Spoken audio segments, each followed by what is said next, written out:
This is Media Break. You give us 3 minutes, and we'll give you the world. Hello and good afternoon. My name is Lauren Rosenberg, and I'm reporting for Oglethorpe News Now. Tonight on ONN, we present the Japanese and Chinese relations. Tensions have cooled in the recent months between China and Japan. However, lingering conflicts over disputed territorial waters and old grudges from the Second World War could sour their trade partnership. We will take a look at the historical conflict between the two nations and how the nations became economically linked and how future conflicts might rise in the future. In Chiyoda, Tokyo Yasukuni Shrine looks like any one of the impressive Shinto religious buildings that can be found in Japan, venerating its ancient history and traditions. Across China, however, this religious site is also a place that represents intense controversy, shame, and wounds from the late 19th and early 20th centuries that have yet to heal. Within Japan, the head of state, Shinzo Abe, prays to the spirits of Japanese soldiers who have died in the service of Japan through the Boshin Wars into and beyond World War II. And a nation that has embraced pacifism since its defeat by the Allies in World War II, some within Japan and many throughout China and the rest of Asia worry that leaders such as Abe are being intentionally insensitive to Japan's wartime history at best, or are perhaps sending nationalistic signals that may blossom into a return of nationalism aggression in the near future. Many of these wounds stem from the Second Sino-Japanese War during World War II. In 1937, Japan invaded Manchuria and began to push further into China in an attempt to extract resources to fuel further expansion into Southeast Asia. During the conflict, Japan committed many atrocities such as the rape of Nanking and the controversial use of comfort women or forced sex slaves until the end of the war in 1945. Japan's occupation of China, Korea, and much of Southeast Asia created a long-lasting animosity between Japan's neighbors.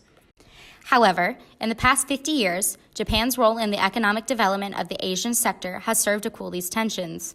Modern economic globalization in the wake of World War II has caused most of Asia to partner with each other, trading raw materials and capital to produce products used around the world. Japan's great economic miracle from the 1960s and into the 1990s saw it become the world's second largest economy, and with that growth came an increase in trade with its surrounding countries, especially China after it began to open up in the latter 20th century. China's economic expansion doesn't always play out as mutual cooperation, however. As much as China and Japan are trade partners, they are also trade rivals in many key areas. These islands near Taiwan are at the center of a dispute over who owns the territorial waters surrounding them that could be connected to each other's sphere of influence in the South China Sea. While uninhabited, oil reserves were discovered near the island in the 1970s, and the islands of Senkaku, or Diaoyu, depending on your vantage point, have been the forefront of increased naval presence in the region. In 2012, the Japanese government formally purchased 3 of the islands from a supposed private owner, prompting massive protests in China. The Japanese Liberal Democratic Party managed to pass a controversial expansion of the Japanese Defense Force, in which some see as a violation of Article 9 of the Japanese Constitution outlawing an offensive military. According to Christopher Hughes of the BBC, the situation is certainly the most serious for Sino-Japanese relations in the post-war period in terms of risk of militarized conflict. The two sides have had periodic deteriorations in bilateral ties before and usually found a way to settle, if not resolve the differences. Moreover, in the past, there was never really any risk of armed conflict. The situation is thus serious, with a risk of the militarization and escalation of tensions. There are mechanisms to diffuse tensions somewhat, but there is also perhaps a lack of leadership on both sides necessary to really focus on dealing with the problems. China's new push towards strengthening global economic trade in the wake of the tariffs placed on Chinese goods put in place by President Trump has caused China to cool on their position over the islands somewhat, and in June, an emergency line was installed between the heads of state of Japan and China in hopes to prevent tensions from growing. And now we have a special interview with one of Oglethorpe's own experts on Japanese and Chinese relations, Zachary Freeman. Hello, Mr. Freeman, how are you? Doing good. Great. Thanks for having me. Of course, welcome to Oglethorpe News Now. So obviously we have you here to talk about some of the Japanese and Chinese relations. If you want to start and tell us about how you got into that field, would be great. Okay. My grandfather was a World War II vet. He was an adjutant who served under MacArthur, and he was stationed in Japan from 1945 to 1960. During his time in the occupation, he traveled to Korea, into mainland China, and also Formosa, which is now in Taiwan. That's very cool. So beyond that, what kind of drew you to Japan and China? Their relations, modern day themselves? I grew up on his stories, okay, and I've always been interested in the politics and the interplay between the two of them. They're two nations that have been directly linked by language and culture for centuries. So Japan borrowed a lot of its language from China. If you study Japanese today, you'll be writing on a kanji, which is a hangzi in Chinese, and a lot of these characters sort of overplay to each other. They borrow words, concepts. Confucianism plays a lot in Japanese society, even today, especially in the education system. That's cool. I think I've seen some Japanese and Chinese letters, and they are very close, and it's hard to tell which language is which sometimes. Right. Yeah, cool. So could you elaborate more perhaps on the history and why it's so significant that Japan and China have come to where they are today? Yeah, so Japan and China are the second and third largest economies, respectively. So most of the products that you consume are made in China, but also a lot of them are developed and made in Japan. They represent a large block of not only Asian population, but also Asian economic wealth.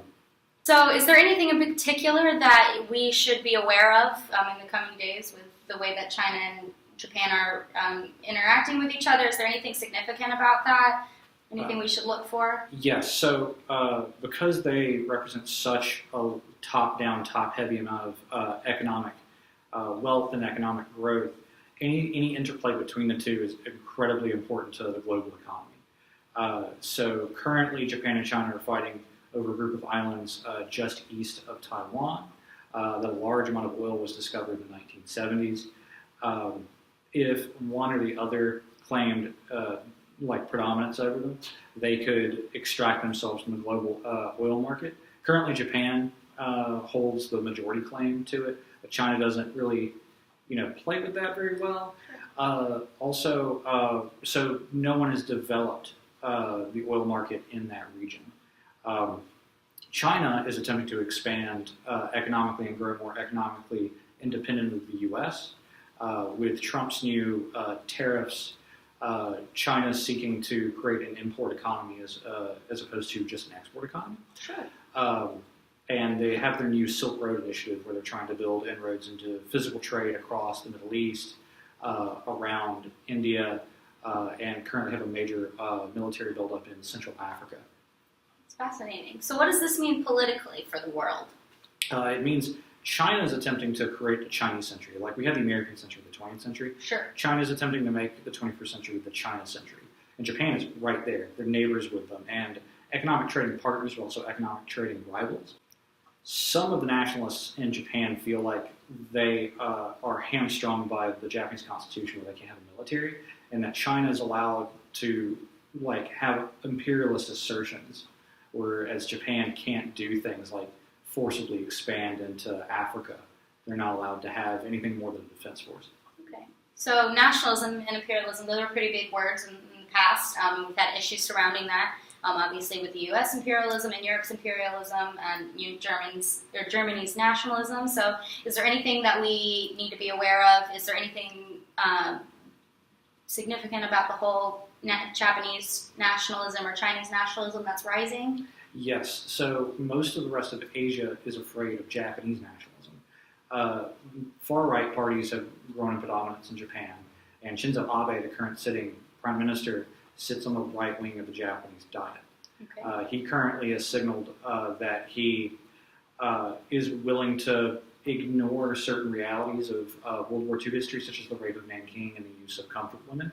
And he continues to go to shrines dedicated to the deaths of Japanese soldiers in service to Japan from before World War II into World War II, which for the rest of Asia is mostly imperialistic moves into Korea and China. And people within Korea and China see that as an affront to all of the atrocities, use of comfort women, and also possibly a move back into its imperialistic aims, at this time with the back of the West, because America tends to back all of the plays that China has, including ownership of those islands. Okay, interesting. So just to wrap up, is there anything else that you'd like to share with us that you think is important going in and learning about Chinese and Japanese relations? Yes, they are very, very complex. They go back centuries, but they're also some of the most important today because both of the countries hold the majority of the people in the world and the largest economies in the world. I think it's really important for people in the West to learn about their culture, learn about their history, and why the Western powers might be waning to Eastern predominance. Great. Well, thank you very much for your time. This is Lauren Rosenberg from Oglethorpe News Now.